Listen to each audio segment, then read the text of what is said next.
Magandang hapon po sa inyo mga kaibigan ko. Ngayon napakalakas po ng ulan. Merong kasing bagyo na ang pagkaalam ko ay signal number 5.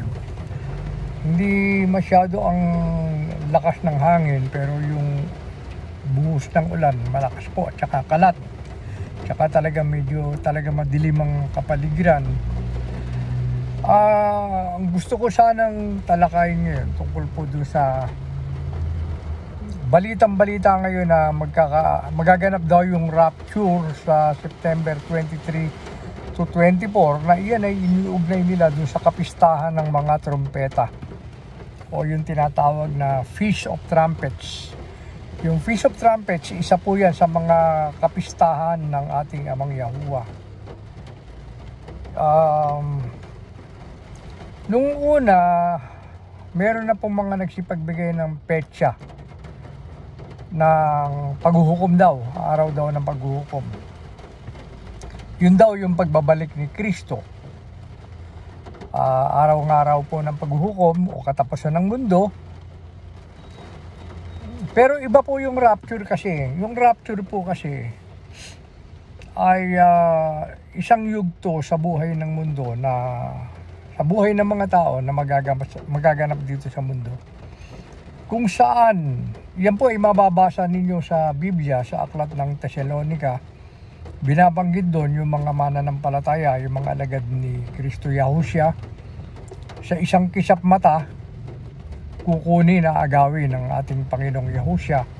At kung medyo lalaliman ninyo yung pag-aaral sa mga salita ng Diyos, ang dahilan nun ay para hindi madamay yung mga lingkod niya doon sa paparating na 7 years na tribulation o yung 7 taon na kapighatian na binabanggit ng Biblia sa description ng Biblia sa ibang talata ay wrath of God o puot ng Diyos.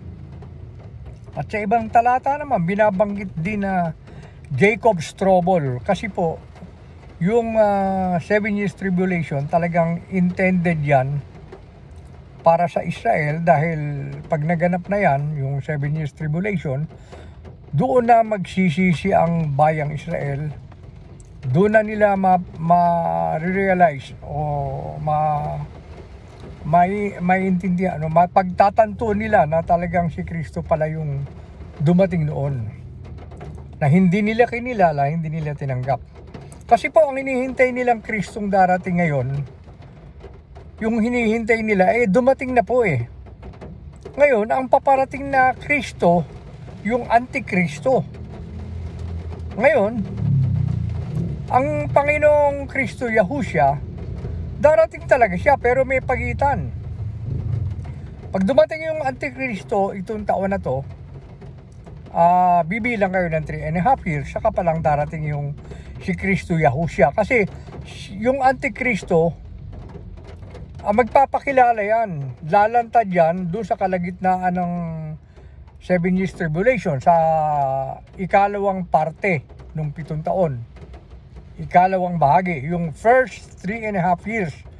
Pagkaraan nun, yung second half, doon na siya lalantad at magpapakilala na siya yung anak ng Diyos at siya raw yung Diyos at ipag-uustos niya sa mga tao na siya isambahin. Yun ang Antikristo. Walang alam ang bayang Israel na ang hinihintay nila Antikristo. Ngayon naghahantay sila sa pagdating ni Kristo. Pero hindi nila alam yung Antikristo ang darating na siyang inaasahan nila. Doon pagdating ng Antikristo, uusigin sila, papatayin sila. At yung magaganap na mga kapighatian sa panahon ng 7 years tribulation, lalo na doon sa second part, yung tinatawag na 7 bowls of wrath, yung 7 mangkok ng puot ng Diyos na magaganap na, doon na sila magbabalik loob sa Diyos at doon na nila mapagtatanto na si Kristo pala yung dumating noon na hindi nila kinilala, hindi nila tinanggap, ni-reject nila. Doon na ngayon magbabalik loob ang bayang Israel sa Diyos at kikilalalin nila ang ating Panginoong Yahushua na isinugo ng ating Amang Yahuwah. Ngayon, yung pong tinatawag na rapture, yung pagparito ni Yahushua, pag pinag-aralan ninyo sa Biblia, nakalagay doon na the hour, the day and hour, no one knows. Yung oras at araw niya na walang nakakaalam. Sabi pa nga ni Kristo, not even the angels, not even the Son of Man. Siya yung tinutukoy na Son of Man. Si Kristo yun. But the Father only. Sabi ng Biblia, sabi ng Panginoong Yahushua, wala nakakaalam kung kailan yon, yung rapture. Yung mga anghel hindi rin alam. Sino lang nakakaalam? The Father only, ang Ama lang, sabi ni Yahushua. Ngayon, pwede natin, kasi ang Biblia, pag pinag-aralan ninyo, marami dyan na mga talinghaga na sa paniniwala ko talagang ipinasulat ng Diyos sa ganung paraan. Yung mga ibang mga talata sa Biblia, marami rin naman yung mga ipinasulat sa paraan ng talinghaga. Siguro talagang sinadya ng Diyos yun para ang tao magpilit na alamin kung ano yung mga kahulugan nun, yung mga talinghaga na nakasulat sa Biblia. Ngayon, sa pamamagitan ng Espiritu Santo, na isusugo nga ng Panginoong Yahushua, sinabi niya, isusugo ko sa inyo ang Espiritu Santo, ang mga aliw, sabi niya, siya ang magtuturo sa inyo ng lahat ng mga bagay at magpapaalaala sa inyo ng mga sinalita ko sa inyo. Ang Espiritu Santo ang gagabay sa atin, pero kinakailangan pagsumikapan nating alamin yung mga nakasulat sa Biblia para maunawaan natin sa paggabay, sa pagtulong ng Espiritu Santo. So sa tingin ko talagang yung mga talata sa Biblia, pinasulat ng Diyos sa yung mga ibang talata, pinasulat para talagang sadyain nating magkaroon ng pagnanasa na alamin, saliksikin, unawain, ano ba yung nakasulat na yun.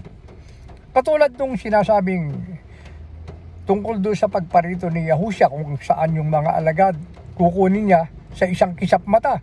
Sabi ng Biblia, with the twinkling of an eye.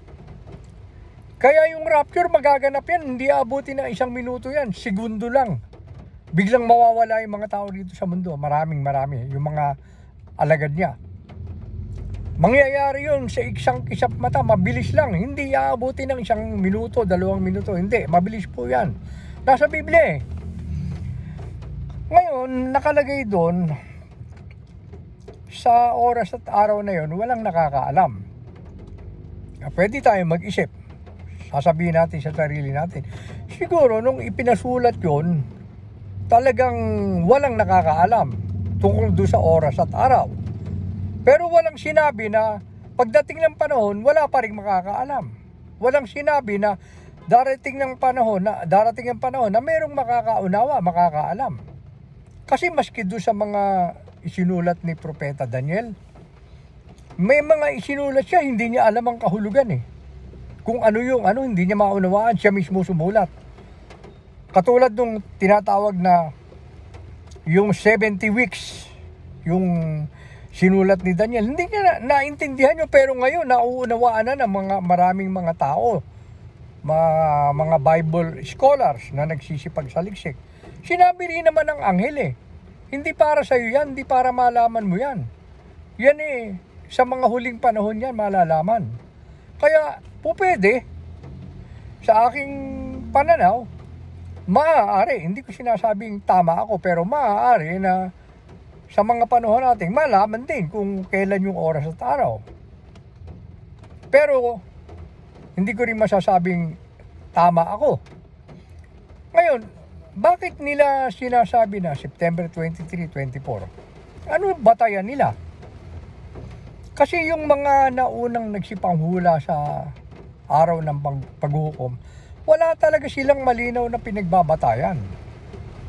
Nung year 2000, meron ding humula na maghuhukom na raw sa year 2000. Ano batayan? Mayan calendar. Walang batayan talaga sa Biblia. Ngayon, yung binabanggit ng iba na paghukom, hindi pa po araw ng paghuhukom, yung pagparito ni Kristo para salubungin yung kanyang mga alagad. Hindi naman siya bababa sa alapaap lang sasalubungin eh. Salubungin sila sa hangin, pero hindi lalapag dito si Kristo. Yun yung rapture. Yung ikalawang pagparito, yun yung darating siya, tutungtong ang mga paa niya sa bundok ng Olibo sa Jerusalem, at itatayo na nga niya yung tinatawag na templo para doon sa kanyang millennial kingdom. Iba yun yung second coming, yung ikalawang pagparito. Iba po yung rapture. Yung rapture, yung hindi siya bababa, sasalubungin niya yung mga alagad. Yun yung hinuhulaan na mangyayari sa 23-24. Hindi pa paghukom. Ang paghukom talaga, magaganap po yan pagkaraan ng 1,000 years na naghari si Kristo dito sa lupa sa kanyang millennial kingdom. Yun yung araw ng paghukom. Sa katapusan yun, nung 1,000 years na paghahari ni Kristo sa lupa. Doon pa lang yung araw ng paghukom. Hindi na kailangang hulaan po yun kasi talagang nakalagay sa Biblia yun eh. Magaganap yun. Pero magaganap yung araw ng paghukom pagka tapos na yung 1,000 years reign ni Kristo sa kanyang millennial kingdom. Hindi katulad ng rapture, talagang yun, nangangapa tayo kung kailan yun. Kasi imminent. Walang malinaw na pahayag tungkol doon kung kailan. Pero ang malinaw na sinabi ni Kristo, magaganap yun. Hindi matatapos yung henerasyon na ito. Yung lahing ito, sabi ni Kristo. Magaganap yan, lahat na yan. Kasama na yung rapture. Alin yung henerasyon? Yung henerasyon na yun, yung nagsimula nung 1948, bibilang kayo ng 70 to 80 years. Kasi ang isang henerasyon, itinuro ng Biblia, 70 to 80 years. Kaya kung nagsimula yung henerasyon nung 1948, dadagdagan mo ng 70 years yung 1948, papatak sa 2018. Kung dadagdagan mo naman ng 80 years, papatak sa 2028. Ang banggit ng Biblia, yung isang henerasyon, 70 to 80 years. Pag 75 years, henerasyon pa rin yun. Pag 77 years, generation pa rin yun, isang henerasyon pa rin. Pag 79 years, isang generation pa rin yun. Pag 71 years, isang generation pa rin. Bakit? Kasi 70 to 80 years. 70 hanggang sa 80 taon. Kailan nga po nagsimula yun? Yun nagsimula yun noong May 14, 1948, kung kailan ang bansang Israel ay naging bansa. Kinilalang bansa ang Israel noong 1948. Doon na nagsimula yung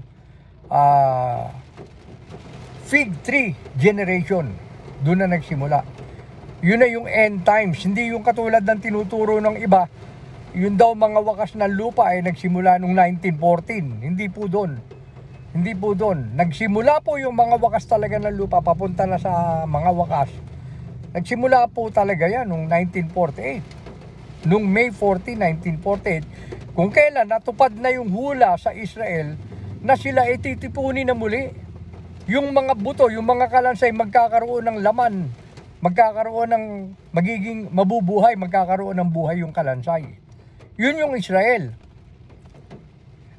Sila nagsipangalat sila sa iba-ibang bansa, sa iba-ibang dako ng mundo. Sinabi ng hula sa Biblia, sa mga huling panahon, titipunin ko anya uli kayo sa mga bansa, mula sa mga bansa na pinangalatan ninyo, kung saan kayo nangalat, mula ron, titipunin uli kayo.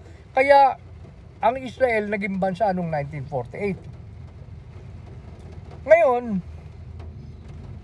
ano yung batayan nung mga nagsisipagsabi na sa Feast of Trumpets, meron po bang batayan? Meron po, talagang totoong meron.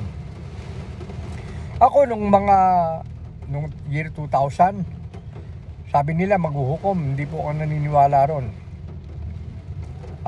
Hindi ko po kasi, pero iba ito ngayon.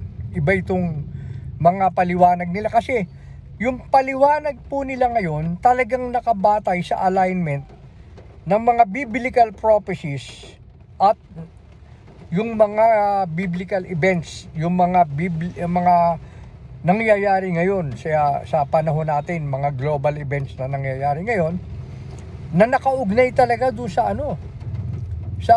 sa mga kapistahan ni Yahuwah. Alam niyo po ba, nung maski si Kristo, lahat ng mga ginawa ni Kristo, yung siya ay pinanganak, yung siya ay nangaral, yung siya ay nakasakay doon sa donkey, nung siya ay papasok ng Jerusalem, nakasakay siya sa donkey, nung siya ay pinako sa krus, nung siya ay binuhay na maguli, nung umakyat siya sa langit, sa kanan ng Diyos, nung itinatag niya yung iglesia, yun, araw ng Pentecost yun. Lahat po ng mga nangyari sa kanya na yun, yung mga ginampanan ni Kristo, naka-align sa mga kapistahan ni Yahuwah. Naka-align po yun. Maski pag-aralan ninyo ang Biblia kahit sa mga nakasulat sa lumang tipan, yung mga ang karakter sila Joshua, sila Moises, sila Abraham, sila Jacob, lahat po yung mga karakter na yun, pati po yung mga nangyari doon nung panahon na yun, pati yung mga ibang lugar, mga pangalan ng ibang lugar, lahat po yun may kaugnayan kay Kristo Yahushua. Pag pinag-aralan ninyo, yan kasi ang hindi alam ng ibang mga mangangaral. Hindi na ituro ng ibang mangangaral. Pag pinag-aralan ninyo, lahat ho yan nakasentro, nakaturo kay Kristo. Kasi pag pinag-aralan ninyo ang Biblia, ang kabuuan po ng Biblia, nakapokus lang talaga kay Kristo. Kumbaga siya ang pinaka-main, pinaka-center attraction. Siya yung central figure. Siya yung pinakabida. Siya yung sa kanya nakatuon lahat. Kay Kristo. Mula pa noon. Wala pa siya. Hindi pa siya pinanganganak ni Birheng Maria. Binabanggit na marami ng hula tungkol sa kanya. Ganyan din yung pinagbatayan ngayon kung bakit sinasabi nila na September 23, 24, pwede nang mag-rapture. Sasabihin nyo siguro, itatanong nyo siguro sa akin, kung ako ba ay naniniwala na itong September 23, 24, pwede mag-rapture. Ang sagot ko riyan ay pwede. Pero hindi ko sinasabing mangyayari nga. Pero pwede, hindi ka taka-taka. Dahil naka-align nga Pero, pwede rin hindi mangyari. Bakit? Meron ding sinasabi nga sa Biblia na walang nakakaalam ng oras at araw. Pero pwede rin namang mangyari. Bakit naman? Kasi hindi naman sinasabi sa Biblia na walang makakaalam. Ang sinabi ng Biblia, walang nakakaalam sa oras at araw na yon. Nung isinulat yon, maaaring walang nakakaalam. Pero pwedeng sa mga panahon natin, may makaalam. Kaya ang sagot ko, pwedeng mangyari, pwedeng hindi. Ano pa ang pwedeng maging dahilan para hindi matuloy yung rapture na sinasabi sa 23, 24? Para ma-delay sa ibang araw, sa ibang araw na hinaharap. O pwedeng mangyari yun sa isang taon, sa araw ng Pentecost, sa kapistahan ng mga Pentecoste, sa kapistahan ng Pentecost. Pwedeng doon maganap yun. Bakit pa di-delay? Hindi po ba? Pag nilink ninyo doon sa 10 birhen, yung naghihintay kay Kristo, yung sila yung pakakasalan sila yung bride. Nung parating na yung groom, hindi po ba ang pagdating ni Kristo na delay? Hindi siya dumating sa tamang oras, na delay siya. Dumating siya hating gabi na Kaya nung dumating siya, yung 5 birhen, wala. Bakit? Wala silang baong langis Alin yung langis? Yung langis ang sumasagisag sa Espiritu Santo. Kaya yung 5 birhen, naiwan. Hindi nakapasok sa loob ng handaan, ng kasalan. Hindi sila makapasok. Sino lang ang nakapasok? Yung 5 birhen lang. Bakit? Kasi nga, wala yung 5 birhen Humahanap sila ng langis. Wala kasi silang baon na langis Nagkataon na delay yung pagdating ng groom, si Kristo yung groom, na-delay, naantala, mauubos yung kanilang langis. Kaya naghanap sila ngayon ng langis. Kaya po pwedeng i-connect dun po pwedeng ma-delay. Bakit? Katulad nung nangyari doon sa talata ng Biblia, binabanggit sa Biblia, doon sa 10 birhen, pwedeng ma-delay. Pero pwede bang mangyari sa 23, 24? Pwede rin pong mangyari. Hindi natin masasabi. Kaya ang pinakamahalaga, maghanda. Kaya sabi ng Panginoong Yahushua, yung naghahangad ng kanyang pagpapakita, makakasama, nasasalubong sa kanya. Yun ang nakalagay sa Biblia.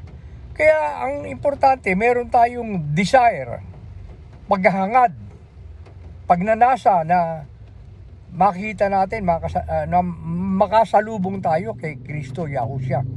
Yun ang mahalaga, yung ating pagnanasa. Yun po. So, po pwede na itong 23-24, magganap yung rapture. Po pwede rin na ma-delay. Yun po ang aking paninindigan. Pero kung sasabihin ko sa inyo na hindi ako naniniwala, hindi ko po pwede sabihin yun. Kasi ang sa puso at sa isip ko, naniniwala akong pwedeng mangyari. Pero naniniwala rin ako na pwedeng hindi pa mangyari. Pwedeng ma-delay. Ang isang bagay na natitiyak ko, mangyayari talaga. Kung kailan, matagal ba? Hindi po tatagal. Malapit na. Malapit na. Hindi po tatagal na sasabihin nyo 3 taon, 2 taon, 4. Hindi po. Hindi na ako naniniwalang ganun katagal. Kasi naniniwala ako doon sa tinatawag na pre-tribulation rapture. Kasi po, yung iba naniniwala na mid-trib. Kung totoo yung kanilang paniniwala na mid-trib, siguro aabot pa ng 3 years bago dumating yung rapture. Mahigit pa ng konti sa 3 years. Ngayon, kung totoo naman yung sinasabi ng iba na post-trib, abutin pa tayo ng mga 7 taon. Mga 7.5 years siguro, the most, bago dumating yung rapture, kung post-trib. Pero hindi po ako makapaniwala rin sa post-trib kasi it does not make sense na tayo hindi pa kukunin ni Yahushua pag dumating na yung tribulation, makakasama tayo doon sa pahihirapan. Hindi nga malinaw na sinabi ng Biblia na tayo ay hindi itinakda sa puot ng Diyos. Yung puot ng Diyos na yun, doon lang yun sa maiiwan sa rapture. At saka doon lang yun sa bayang Israel. Sa kanila talaga yun na nakapokus Kaya nga, merong talata sa Biblia na binabanggit yung fullness of the Gentiles. Marami ng mananampalataya na kailangan ng kunin. Yun na yung fullness of the Gentiles. Ngayon, yung maiiwan dito, mula ron, halimbawa, hindi Hudyo. Yung tinatawag na Hintil, lahing Pilipino, Inchik, Hapon, Amerikano, basta walang dugong Israelita, walang dugong Hudyo, yan ang tinatawag na Hintil.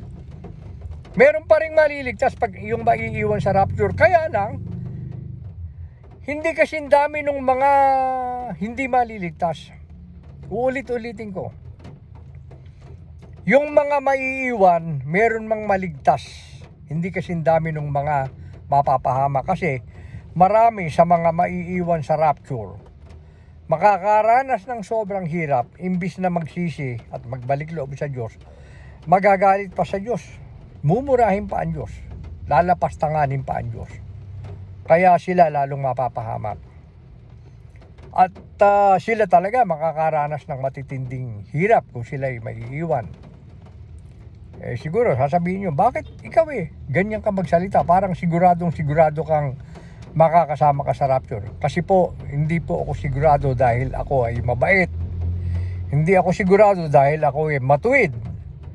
Nagkakasala po ako, pero sigurado ako na ililigtas ako ni Yahushua kasi sumasampalataya ako sa pangalan ni Yahushua. Sumasampalataya ako na siya ang tagapagligtas ko, Siya yung tumubos ng mga kasalanan natin na sumasampalataya sa Kanya. Siya yung nagdusa, nagbayad ng kasalanan natin hanggang sa siya ay namatay. Pagkaraan ng 3 araw, binuhay siya ng Diyos. Umakyat siya sa langit, sa kanan ng Diyos. Dahil doon, sumasampalataya akong makakasama ako sa rapture sa maliligtas. Sumasampalataya po kasi ako sa kapangyarihan ng pangalan ni Yahuwah. Yung pangalan po ni Yahuwah, nandoon na lahat yung katangian niya. Siya'y maibigin, maawain, siya tagapagligtas, siya yung provider, nagbibigay ng kailangan natin, siya yung healer, siya yung nagpapagaling. Lahat nasa Kanya. Nagkasala ako, nauunawaan niya ako. Pinagtiyagaan niya ako. Siya ay Diyos na mapagpahinuhod. Yung kapangyarihan ng pangalan ni Yahuwah, sinasampalatayaan ako. Kaya sumasampalataya ako, ililigtas ako sa pamamagitan ng Panginoong Yahusha. Ililigtas ako ni Yahuwah. Kukunin ako sa pamamagitan ng Kanyang sinisintang anak. Kaya po ako sigurado. Kaya kayo, nagsasalita nga ako ng ganito, gusto ko rin mahikayat din kayo. Sumampalataya din kayo at makabuo kayo ng matibay na relasyon o kaugnayan sa ating Amang Yahuwah. Ngayon, uulitin ko uli sa inyo, kung ako po pagtatatanungin ninyo ng mga gusto ninyong itanong, siguro naman makakasagot ako kahit paano. Pero, ang mahalaga po kasi dito yung aking sinasabi, maintindihan ninyo. Ang mahalaga, maunawaan ninyo at tumimo sa puso at isip ninyo. Makinabang kayo. Yun ang mahalaga Kasi, salita ako ng salita rito, kung wala namang makikinabang, sayang. Walang kabuluhan itong mga pagsasalita ko. Nasayang lang yung laway ko. Ngayon, kung gusto po talaga ninyong unawain, saliksikin yung mga aral ng Diyos, imbis na ako tanungin ninyo, para talaga kayo makaalam ng mas malalim na kaalaman, magkaroon kayo ng mas malalim at malawak na kaalaman tungkol sa mga salita ng Diyos, magpadala po kayo ng mga tanong sa Assembly of Yahusha. I-address po ninyo kay kapatid na Rolando Dizon Jr. Ang Assembly of Yahusha ay pwede ninyong tingnan sa Facebook at sa YouTube. At pwede rin kayong manood at makinig sa mga leksyon, yung mga past lessons, yung mga nakaraan na mga video na in-upload ni John Dizon. Makikita ninyo yan sa YouTube. Marami po kayong matututuhan. Ngayon, pwede rin naman kayong magtanong-tanong sa mga ibang mga ngaral na kilala ninyo. At pwede rin kayong manood ng mga ibang mga mapapanood ninyo sa YouTube na mayroong mga preacher dyan. Pero ako, personally, kung ako magre-recommend sa inyo, i-recommend ako sa inyo si John Dizon. Kasi, marami akong napakinggan na. Pinagkumpara ko na po yung mga yan. Marami na ako napakinggan. Ang kaibahan po kasi ni Rolando Dizon, medyo slang pag nagpaliwanag siya. English ang paliwanag niya, medyo slang siya. Pero malawak yung paliwanag niya, malalim talaga pag sinuri nyo sa Biblia. Talagang tumutugma. Talagang tugman-tugma sa mga ako, ganun ang karanasan ko. Kasi marami po akong sinasaliksik na rin At hindi yon ang kapansin-pansin sa mga ibang mga ngaral. Hindi po tayo nagpapaligsahan dito, wala pong contest dito. Sinasabi ko lang yung totoong nararanasan ko. Halimbawa, sa panalangin. Ang kapatid na John Dizon, pag nanalangin, mararamdaman ninyo yung sinseridad. Yung mararamdaman yung passionate siya very passionate pag nanalangin siya, saka pati sa pagtuturo mararamdaman ninyo yung concern na matuto yung mga nakikinig. talagang maalab. Yun ang tamang termino. Maalab siyang manalangin at saka pati magturo. Pasensya na kayo kung medyo pabulol-bulol po ako magsalita. Pagtiyagaan nyo na lang, ang mahalaga kahit paano maintindihan nyo. Maraming salamat po uli sa inyo.